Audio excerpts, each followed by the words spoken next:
The nature of crystals early considered. Certain early philosophers asserted that the sun's heat ripened stones into crystals, but more popularly, crystal, which in Greek means clear ice, was believed to be permanently frozen water. Pliny wrote that rock crystal was a substance which assumes a concrete form from excessive congelation. This was interpreted as concretized cold, an idea that prevailed into the 19th century. Pliny used the word crystal to refer to the ice-like transparency as well as the purity of the stone. Both Seneca and Isidorus agreed with Pliny as to the origin of crystal, though Diodorus Siculus, the Sicilian historian, considered the crystal's formation the result of fire. Ancient cultures used quartz crystals in numerous exotic ways, sometimes stringing or setting fine natural crystals.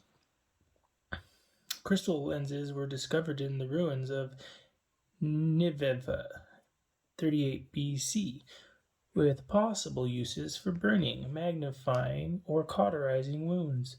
Discoveries of other crystal lenses were made on Crete, dating from 1600 to 1200 BC. Biblical mention of crystals are found in Exodus, Ezekiel, Psalms, Job, and Revelations. As early as 3500 BC, Egyptians mined quartz, crystal, and amethyst near the present-day city of Aswan. Romans carved great crystalline blocks into large vases, bowls, and goblets. No question that quartz crystal was highly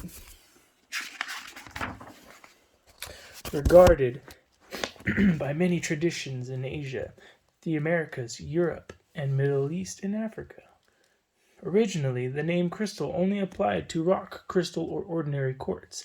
In time, the term shifted to be applied to solid symmetrical minerals, transparent or opaque, bounded or contained by plane surfaces. Some other languages term the crystal cristalla, Italian crystal, Spanish crystallis, Latin karak, Hebrew, and krustallos, Greek.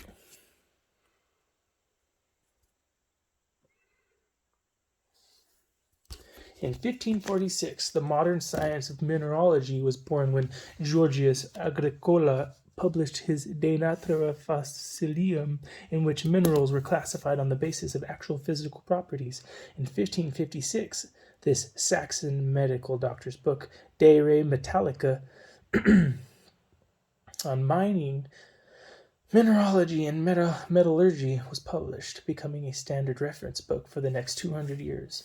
The Dane Nicholas Stena attributed the cause of crystallization as magnetic power rather than cold or heat. He asserted that crystals grew from without, not from within, through the medium of very tiny particles deposited at the ends of the crystals, thereby allowing continued growth.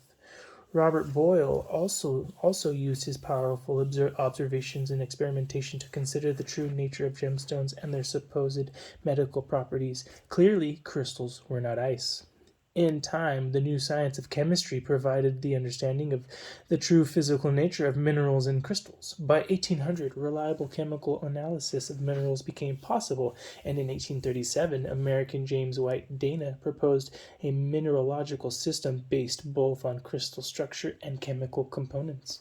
In magical traditions, with considerations independent of chemical and physical properties, precious stones have long been considered to possess special powers and virtues. Australians and New Guinea tribesmen used crystals for making rain.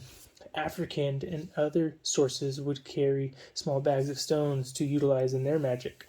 Crystal and other amulets and talismans have been widely used. An amulet consists of a certain ornament in stone or metal, carved and or painted. Talismans are usually precious stones used to ward off danger and bad luck, as well as for promoting special medical virtues. These objects provided a way to commune with spirits and other worlds. Crystal balls and crystal gazing or scrying provided another way of divination, foretelling the future or perceiving the unknown. The magical side of crystal traditions and precious stones lore needs to be acknowledged, as are the scientific, psychological, and literary traditions. In mystical literary traditions, the crystal became a symbol of truth received in the mind while operating in the personality. Like precious stones, the crystal is considered to be the symbol of spirit and the intellect or mind associated with spirit. The crystalline state of transparency is an effective and beautiful conjunction of opposites, matter existing as if it did not exist, because it can be seen through. The crystal therefore lends itself to contemplation, to spirit, to truth. By the 20th century, experiments of the synthetic growth of crystals were beginning.